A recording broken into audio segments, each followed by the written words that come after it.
오히려 제가 많이 가지고 있으면 없는 자들이 보이잖아요. 없는 자들을 도와주는 거죠. 이게 예수 안에 주어진 축복을 가지고 있는 자예요. 차별하지 않습니다. 무식하다고 막 차별하고 또 뭐 아무것도 가진 게 없다고 차별하고 그러지 않아요. 예수 안에 있는 사람은. 사실 예수 안에 있으면 차별 금지 이런 게 필요 없어요. 근데 세상 사람들이 왜 차별 금지법을 만들려고 하느냐? 불량한 의도가 있기 때문에. 하나님께서 하지 말라고 하는 그 짓을 하면서 그것도 수용해달라고 하는 거거든요. 그걸 망하는 짓인데 그걸 수용하면 안 되지 않습니까? 근데 수용을 안 해주는 거예요. 그래서 수용을 안 하는 거거든요. 망할 짓이기 때문에 수용을 안 해주는 거예요. 근데 그것을 수용을 안 해준다고 차별한다고 착각을 하게 만들어서 그것도 수용을 해줘라. 이렇게 얘기를 하는 거예요. 근데 그들이 이런 논리를 가지고 보면 차별받는 것 같아요. 그러니까 그들은 그들 나름대로 상이 있기 때문에 그들도 인정을 해줄 것을 인정해줘야 된다라고 해서 차별금지법을 만드는데요. 그건 뭐냐? 양성시키는 거예요. 그러면 망하는 길을 열어주는 건데 그러면 안 되지 않습니까? 근데 차별금지법이라는 것을 자꾸 말하면서 모든 것을 차별하는 것처럼 착각하게 만들어서 슬그머니 망하는 집까지도 수용할 수 있는 그 길을, 그 문을 열어놓는 거예요. 근데 거기에 우리가 빠지면 안 되잖아요. 근데 설명을 안 해. 그냥 차별금지법만 얘기하고 설명을 안 해. 내용을 설명을 안 하니 사람들이 거기에 대해서 잘 몰라. 차별을 한다는 그것만 가지고 그거 차별하면 안 되니까 법을 만들어 이렇게 얘기를 하는 거거든요.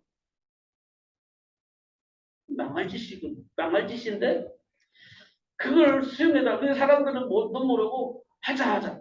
근데 놀라운 것은 교회 안에서도 차별금지법을 만들자고 얘기하는 거예요.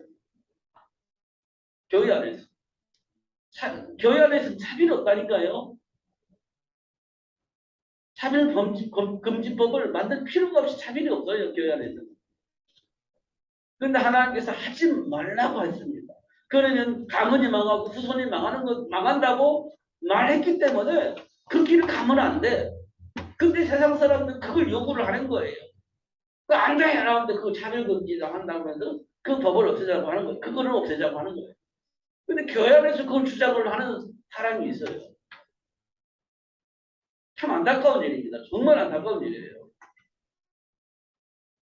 인간적으로 보면 뭐 이래도 저래도 괜찮아요. 근데 하나님 말씀 안에서 보면 인간의 정체성을 보면 해야 하려고 하지 말아야 할 일이 있는데 그걸 덮어놓고 그냥 얘기만 하는 거예요. 그러니까 좀 곤란해지는 일이거든요. 왜냐?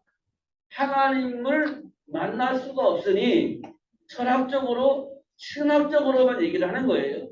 하나님을 만나면 절대 그런 일이 없어요. 사도 바울이 그렇게 예수 믿는 사람을 핍박했는데 사도 바울이 예수를 만나고 난 이후에 바뀌었잖아요. 왜 바뀌었을까요? 인생의 문제가 뭔지를 알았어요. 율법으로 인생의 문제가 해결되지 않는다는 사실을 알았어요. 삶의 규모를 가지고 인생을 바꿀 수가 없다는 걸 알았어요. 예수를 통해서만 인생이 바뀐다는 사실을 아는 거예요. 그러니까 바뀔 수밖에 없죠. 우리는 우리 힘과 능력으로 인생을 바꿀 수 있다고 착각을 하고 있는 건데요. 절대 그런 일이 없어요. 그럴 수가 없는 겁니다. 우리는. 본질상 진노의 자녀이요. 하나님의 영광에 이를 수가 없는 겁니다. 그래서 안 돼요. 근데 우리는 할 수 있다고 착각을 하는 거예요. 그러니까 예수 없이도 얼마든지 할 수 있다고 생각을 하게 만든 거예요. 그러니까 그 사람들에게 예수가 안 필요하죠. 그런데 하나님 우리에게 예수를 보내주신 이유는 인간이 그 어떤 수단과 방법을 통해도 안 된다는 걸 알았기 때문에 하나님과 함께 하나님이 주신 축복을 누릴 수 있도록 길을 열어주시려고 예수님이 땅에 보내주신 겁니다. 이걸 아는 것이 굉장히 중요해요. 이걸 알아야 돼요. 예수님 오신 이유라는 거예요. 근데 우리는 착하게 예수 없이도 얼마든지 우리가 행복하게 살 수 있고 우리가 원하는 삶을 충분히 살 수 있고 누릴 수 있다라고 생각을 하는 거예요. 그럴 것 같으면 정말 예수가 필요 없죠. 그리고요, 수고하고 무거운 짐을 질 필요가 없어요. 할 수 있는데 뭐가 뭐 어려운 게 어디 있어요? 다 할 수 있는데. 운명과 팔자 같은 삶이 어디 있어요? 다 할 수 있는데. 저주와 재앙이 우리에게 뭐가 필요해서 다 할 수 있는데. 이 저주와 재앙 자체가 우리에게 필요 없는 거예요. 다 할 수 있는데.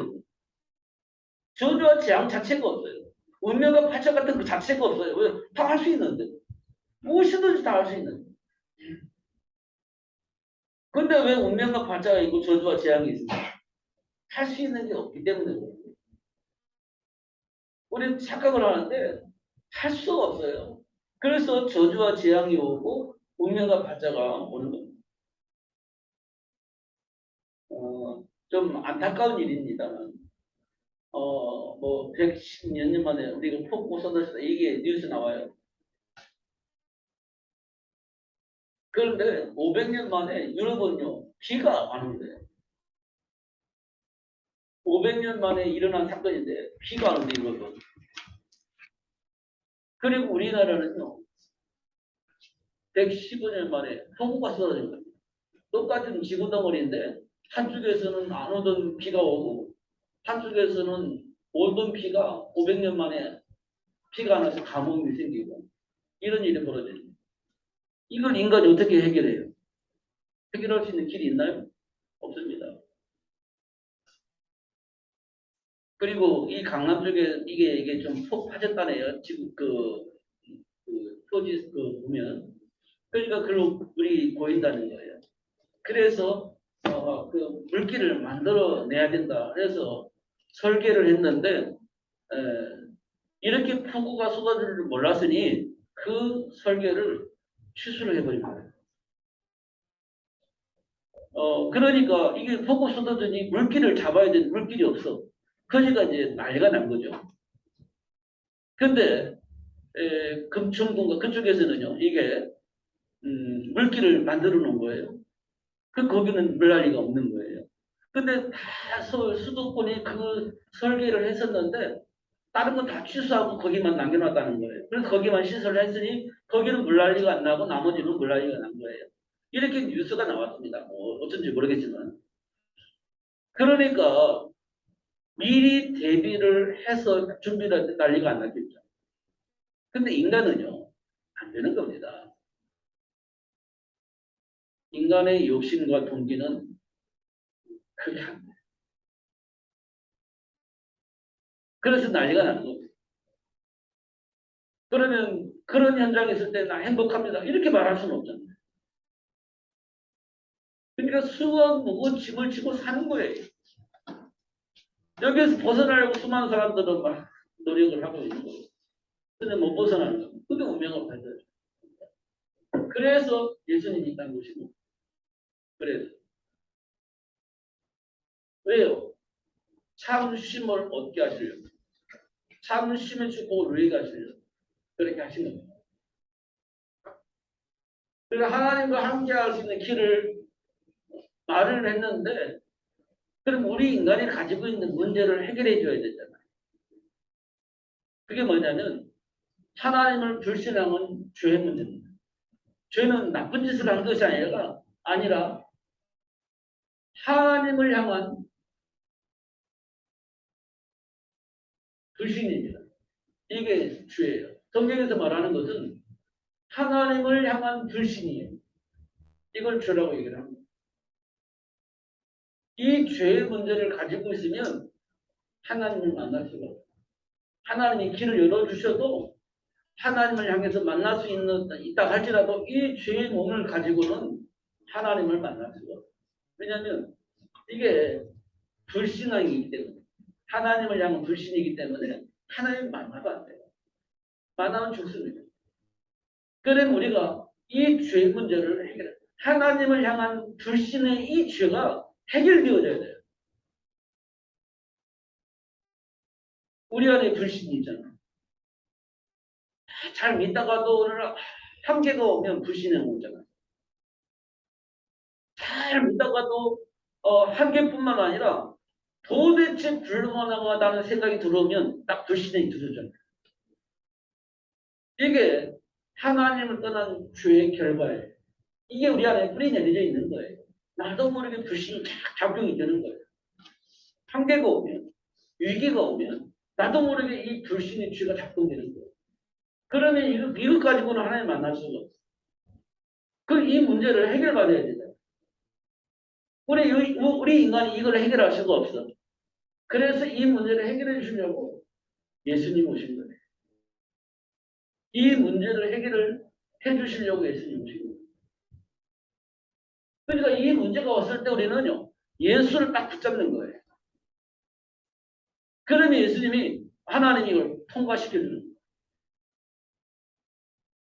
이 불신을 통해서 이 문제를 해결해 주려고 하나님 예수님을 보내주셨으니 이 문제 때문에 내가 예수 믿습니다 하면 하나님이 통과시켜 준다.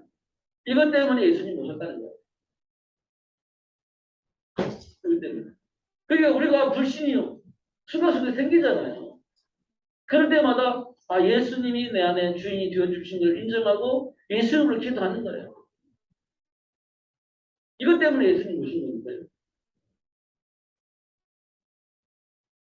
그 다음에 또 하나 문제가 해결되어져야 됩니다. 그게 뭐냐면 불신하고 하나님을 떠났을 때 우리 영혼을 사단이 장악을 해버린 겁니다. 사단이 우리를 놓아줄 리가 없죠.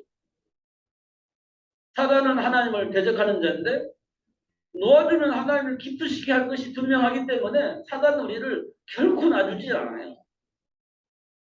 딱 장악하고 있는 겁니다. 그럼 거기서 빠져나와야 하나님 만나든 뭐 할 건데 잡아보면 풀려나지 못하니 만날 수가 없는 겁니다. 그래서 예수님이 딱 오셔서 뭐예요? 사탄의 모든 일을 멸하신 겁니다. 그리고 어떻게 해방시켜 주신 거죠. 사단에게 장악된 모든 사람들에게 사단의 모든 일을 사단의 머리를 박살내고 사단의 올무에 묶인 우리를 해방시켜 주시려고 예수님 오셨다는 거예요. 이게 예수님 오신 가장 큰 세 가지 문제예요. 우리가 가장 큰 문제는 뭐냐면 하나님을 불신하고 떠나다는 거예요. 그 다음에 사단에게 장악되어 있다는 거예요. 결국은 하나님을 불신하고 떠난 죄의 문제를 내 스스로 가지고 있다는 거예요. 이 세 가지 문제 때문에 우리는 운명과 팔자 같은 삶을 살 수밖에 없어요. 이 문제를 예수님께서 해결하신 거예요. 그 문제를 해결하시려고 이 땅에 오신 거예요. 지금 우리 인생의 배경 속에 이 세 가지를 다 보면 돼요. 수고하고 무거짐을 지고 살았던 내 인생의 모습이 배경이 뭐냐면 이 세 가지 문제예요. 그렇게 힘들게 사는 삶의 배경이 뭐냐면 이 세 가지 문제가 있기 때문에. 그렇게 막 발악을 하며 살았는데 그 삶의 배경이 뭐냐 이 세 가지 문제 때문에. 다 알고 있는 얘기인데요. 실제적으로는 내 삶 속에 이게 들어와야 되는데 안 들어와 있어요.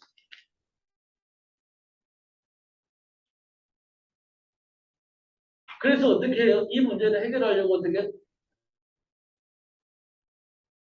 십자가를 졌죠. 이걸 우리 십자가의 도 이렇게 표현했습니다. 십자가의 도. 이 십자가의 도는 이 문제를 해결하려고 오셨다는 거거든요. 믿는 자들은 하나님 능력이 나나고 믿지 않는 자는 어떻게 벌써 심판을 받은 적 있습니다. 이렇게 얘기를 하고 있습니다. 그래서 이방인들은 이 속에 있어야 돼요. 이방인들은. 하나님께로부터 선택받지 않은 이방인들이라 생각했더니 이 속에 살아야 됩니다. 근데 이방인들이 예수를 믿고 이 축복에서 벗어난 거예요. 오늘 본문은 그래요. 벗어난 거예요. 이방인들은. 오히려. 근데 이스라엘 백성들은 이걸 믿지 않고 율법으로 이 도에 이르려고 하니 율법으로 이 도에 이르려고 하니 의에 이루지 못했다. 이렇게 얘기를 한 겁니다. 이스라엘 백성도 이걸 안 믿는 거예요. 이방인들은 하나님 은혜 속에서 이 복을 받았는데 이스라엘 백성은 율법이라는 기준 때문에 이 복음을 거부한 거예요.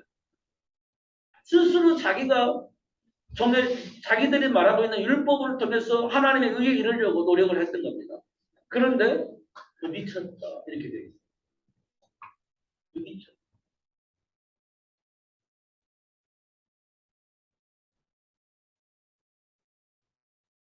깊이 묵상을 하셔야 됩니다. 그러면서 뭐라고 되어 있냐? 영접하는 자. 그렇게 되어 있어요. 곧 그 이름을 믿는 자들에게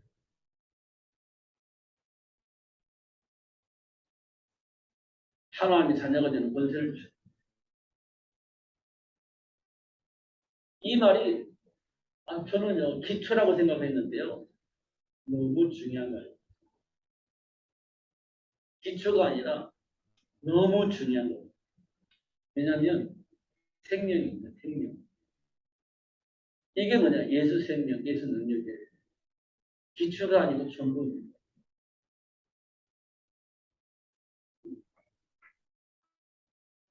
그 다음에 마가복음 16장 15절에서 20절에 보면 뭐라고 되어 있냐면 20절에 보면 믿는 자들에게는 표적에 따르다. 믿는 자들의 표적이 따르다. 표적은 뭡니까? 해방된 표적. 준비된 축복의 삶의 열매로 나타나는 겁니다. 하나님 약속하신 축복의 삶의 열매로 나타나는 겁니다. 그게 표적입니다. 어떤 사람에게 나타나냐? 믿는 자들에게 그런 표적이 나타난다. 이렇게 얘기를 하고 있어요. 그게 십자가예요. 히브리서 11장 6절에 보면 믿음이 없이는 하나님을 기쁘시게 할 수가 없다. 이렇게 되어 있어요. 믿음이 없이는 하나님을 기쁘시게 할 수가 없다. 하나님의 약속을 믿지 않으면 하나님을 기쁘시게 할 수가 없다. 이렇게 얘기를 하고 있어요. 그건 뭐냐? 그게 예수님이 지신 십자가입니다. 예수님이 지신 십자가예요. 여러분은 예수를 왜 믿습니까? 라고 질문을 우리가 한번 해야 돼요. 예수를 완벽한 삶을 살기 위해서 예수 믿는 건 아니에요. 완벽한 삶을 살 수가 없기 때문에 예수 믿는 겁니다. 문제를 우리가 완벽하게 해결할 수 있어서 문제를 해결하기 위해서 믿는 게 아니에요. 완벽하게 해결할 수 없기 때문에 예수 믿는 거예요. 우리가 완벽한 삶을 누릴 수 있으면 참 좋겠는데 그럼 예수 믿을 필요가 없죠. 근데 완벽한 삶을 누릴 수가 없기 때문에 예수 믿는 겁니다.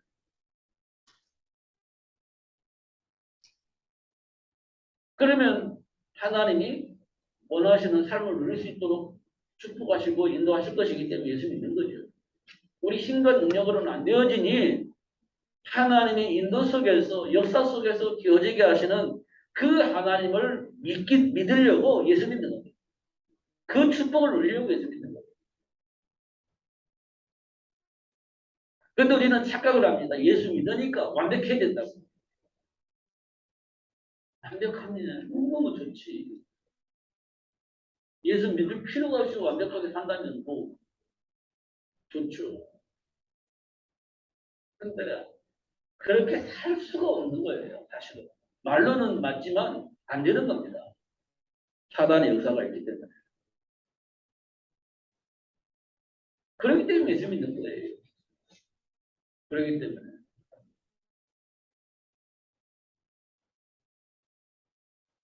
하나씩 하나씩 확인을 꼭 해야 됩니다. 제가 계속해서 하나씩 하나씩 꼭 확인해야 된다는 말을 자주 쓰는데요.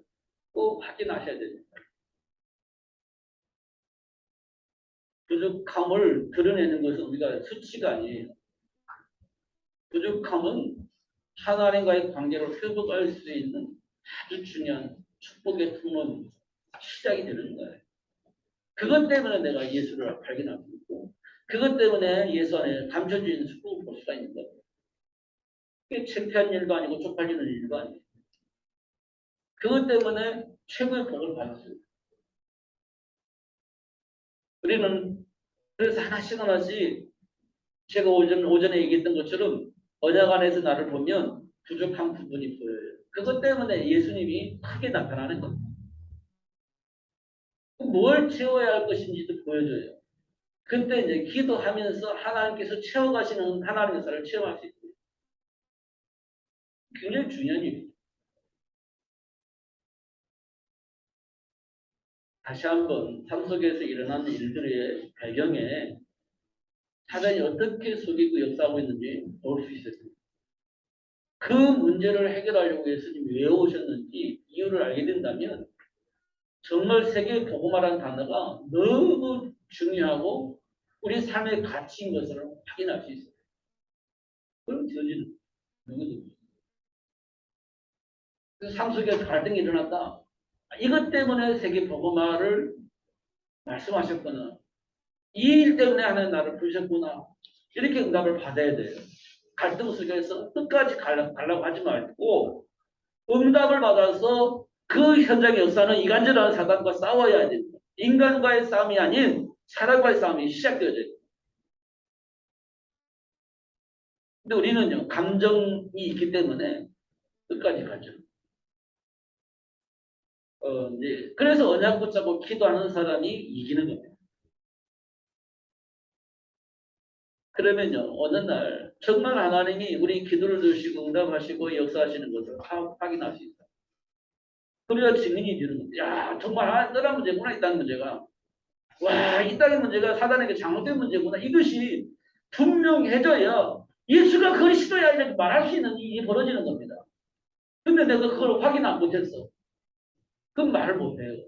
성경은 그렇게 말하고 있는데 성경에 보니까 그렇대라고 밖에 할 수가 없어요. 그러나 내 삶 속에서 그것이 확인되면 성경에 있는 말씀을 내 안에 있는 해답으로 말하게 되어지는 겁니다. 그거는요, 누구도 말릴 수가 없어요. 사실이니까. 근데 성경 공부를 통해서 그렇대라고 하면요, 그건요, 못하는 겁니다. 누가 조금만 건드리면요, 금방 흔들려요. 자신감이 없으니까. 그러나 그것이 내 것이고 사실이라면 못 말리는 겁니다. 절대 못 말려요. 초대교회 마가다라 성도들은 죽음을 내놨잖아요. 못 말리는 겁니다. 왜 죽음을 내놨을까요? 그 길이 맞는 길이기 때문에 그 길을 간 것도 있지만 사실이니까 사실을 거짓말이라고 말할 수는 없다. 그러니까 사실을 사실로 말하는 겁니다. 그럴 수밖에 없죠. 사실이니까. 그걸 초대교회 성도들은 체험을 한 거예요. 알게 된 겁니다. 그러니까 그 죽음 앞에서도 예수가 그리스도라고 말하게 되어지는 겁니다. 사실이니까. 못 말리는 겁니다. 그게 초대교회 성도들의 모습이에요. 근데 하나님이 함께 역사하셔서 날마다 제자의 수가 더해지는 축복을 받는 거예요. 또 확인되는 겁니다. 사실이니까. 그러니까 또 가서 얘기를 하고, 또 죽임을 당하고, 그렇지만 또 가서 얘기하고, 근데 그 가운데 숨겨져 있는 제자가 또 나오고, 그게 초대교회 역사입니다. 지금 이 시대에 그게 필요한 거예요. 지금 이 시대. 왜냐면 세계보고만 해야 되니까. 237 나라 5천 종족 살려야 된다면. 그러면 그럴 만한 사람을 찾아내요. 그럼 누가 찾아내겠어요? 사실을 아는 사람이 기도할 때 사실을 아는 사람에게 숨겨져 있는 제자를 붙여주는 거예요. 엘리야가 나 혼자 남았습니다. 이제 더 이상 저 이세벨한테 잡혀서 죽기 싫습니다. 하나님 먼저 나를 데려가 주십시오라고 기도했잖아, 엘리야가. 이제 더 이상 저 이방 여인한테 잡혀 죽기가 쪽팔립니다. 그러니까 하나님 데려가 주세요라고 기도한 사람, 엘리야가. 근데 하나님 주신 응답은 너 제자 없잖아. 너 언제 남았다며? 대저 없잖아. 그럼 이 세상에서 할 일은 누가 해? 할 말이 없잖아요. 만약 하나님께서 그렇게 말씀하셨다면 엘리야가 그래도 그렇지 저는 저 이방 여자한테 죽기 싫습니다. 그렇게 대화를 했을까요? 근데 하나님께서 너 제자 엘리사 있어. 세우고 와. 그리고 아직도 너 혼자 남았다고 생각하는데 우상에 절하지 않은 7천 제자가 있어. 내가 숨겨놨어. 세우고 와. 이렇게 얘기를 한 겁니다. 하나님이 원하신 그 일을 위해서 엘리야에게 제자도 준비해놨고 후계자도 준비했고 하나님 원하시는 그 일을 이루기 위해서 7천 제자도 준비해 놓으셨다 이렇게 얘기를 하는 거예요. 그러니까 엘리야가 까마귀를 통해서 음식을 공급하고 힘을 얻어서 엘리사 찾아서 제자 세우고 그 다음에 어떻게 7천 제자 세워서 지교회 만들고 그 다음에 부름을 받잖아요. 그게 엘리야 사건입니다. 그게 하나님의 시각표 속에 되어지는 일들이. 그러니 세계복음화 해야 된다면서요. 5천 종족 살려야 된다면서요. 2, 3, 7나라 살려야 된다면서요. 그러려면 우리가 정말 언약 붙잡고 기도해야 됩니다. 정말 언약 붙잡고 기도해야 됩니다. 삶의 현장에 사람들 봐보세요. 어떤 흐름 속에서 살고 있는지, 어떤 세상 속에서 살고 있는지, 어떤 문화 속에서 살고 있는지 우리 성경을 가지고 봐야 되는 겁니다. 성경 가지고. 지금 우리 삶의 문화가 어떤 흐름을 타고 있는지, 우리 랩런트들은 무엇을 가지고 살려고 미래를 위해 준비하고 있는지 확인을 하셔야 됩니다. 그래야 중직자로서, 그래야 우리 랩런트로서 삶의 이유와 가치를 알고 준비하고 도전할 수 있어요. 굉장히 중요한 일이에요. 그렇지 않으면 내 감정대로 내가 하고 싶은 대로 하고 말아요. 전혀 기도가 안 될 겁니다. 말할 때는 우리가 포럼 한다고 할 때는 맞는 말을 하겠지만 기도가 안 될 거예요. 왜냐? 삶의 사실이 아니니까. 하나의 말씀을 통해서 삶이 정돈되지 않으니까. 말로는 얘기해줄지 몰라도 기도가 안 되는 겁니다. 한번 확인해 보셔야 돼요. 삶 속에서 일어나는 일을 통해 어떤 기도 제목이 잡혀지고 있는지, 내 감정 속에서 일어나는 여러 가지 반응을 통해서 어떤 기도가 되어지고 있는지 사실화 되어져야 돼요. 그냥 언약 붙잡고 기도한다고 말하는 것은 너무 이상합니다. 그 언약이 내 삶 속에 어떻게 적용되어지는지를 확인해. 드러난 문제 앞에서 이 언약이 어떻게 작용되어지는지 이걸 꼭 확인하셔야 돼요. 그게 사실화 기도예요. 그게 언약 붙잡고 기도거든요. 그게 하나씩 확인돼야 돼요. 그러면요. 안 바뀔 수가 없고 하나님 약속한 복이 나의 삶 속에 열매로 나타나지 않을 수가 없어요. 그렇게 되어지는 거예요. 이게 오늘 말씀은 굉장히 중요한 거예요. 율법을 가지고 그 의에 도달하려고 했던 이스라엘 백성은 부딪혀서 이룰 수가 없고 이방인 버림받았다고 생각했던 이방인들은 이 말씀 붙잡고 하나님이 원하신 의에 이르렀다. 이렇게 되어 있는 거예요. 오늘 메시지가. 언약 붙잡고 기도하시면서 응답하시는 하나님께서를 체험하셔서 정말 이 세상의 문제가 뭔지, 답이 뭔지, 또 나에게 주어진 사명이 무엇인지 확인하고 응답받아 누리는 축복의 시간이 되어지기를 예수님의 이름으로 축복합니다. 기도하겠습니다. 살아계신 하나님 아버지 감사합니다. 오늘 또 최고의 복을 주셔서 또 알게 해주셔서 누릴 수 있도록 역사해 주셔서 감사합니다. 결코 놓치지 않게 하여 주옵시고 순간순간 내 과거의 체질이 드러날 때 성령 하나님께서 분명히 찾아오셔서 가르쳐 주시고 깨닫게 하신다고 했는데 순간순간 그런 일들이 일어나게 해주셔서 언약 붙잡게 하시고 하나님 약속하신 축복이 회복되어지게 하여 주셔서 모든 사람 앞에 증인으로 설 수 있도록 역사하여 주옵소서. 예수 그리스도 이름으로 기도하옵나이다. 아멘. 413장 찬송하겠습니다.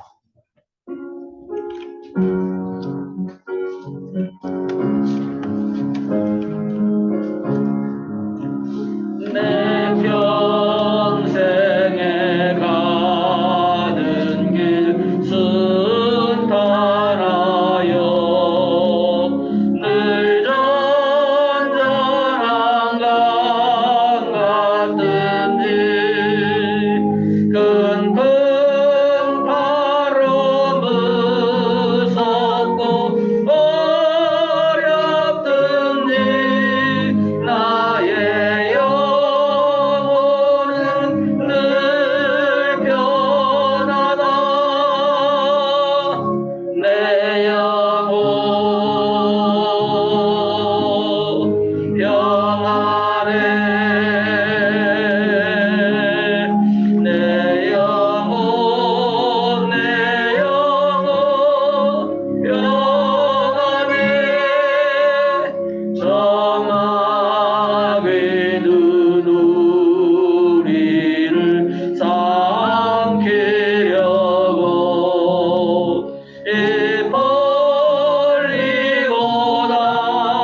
성중의 구름이 일어나며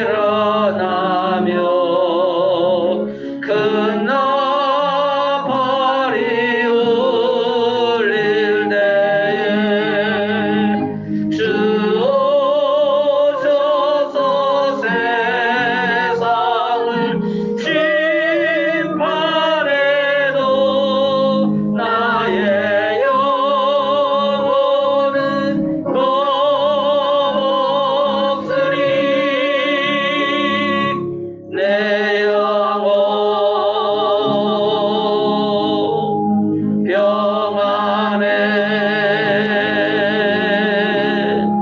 내 영혼 평안해. 만왕의 왕이신 예수 그리스도의 크신 은혜와 지금도 여전히 우리 함께 하시며 준비된 축복을 누릴 수 있도록 깨닫게 하시는, 그리고 준비된 축복을 누릴 수 있도록 역사하시는 하나님 아버지의 놀라우신 사랑과 과거의 죄질 때문에 어쩔 수 없이 예수님을 부인할 수밖에 없고 어쩔 수 없이 삶을 위해서 다른 선택을 할 수밖에 없는 상황이 되어졌을 때 찾아오셔서 하나님이 약속하신 언약을 이루시기 위해서 역사하시는 하나님의 사를 가르쳐 주시고 깨닫게 하셔서 다른 길을 가지 않고 언약적 선택을 하게 하시는 성령님의 내준도 역사하시는 영원토록 항상 함께 있을지어다. 아멘.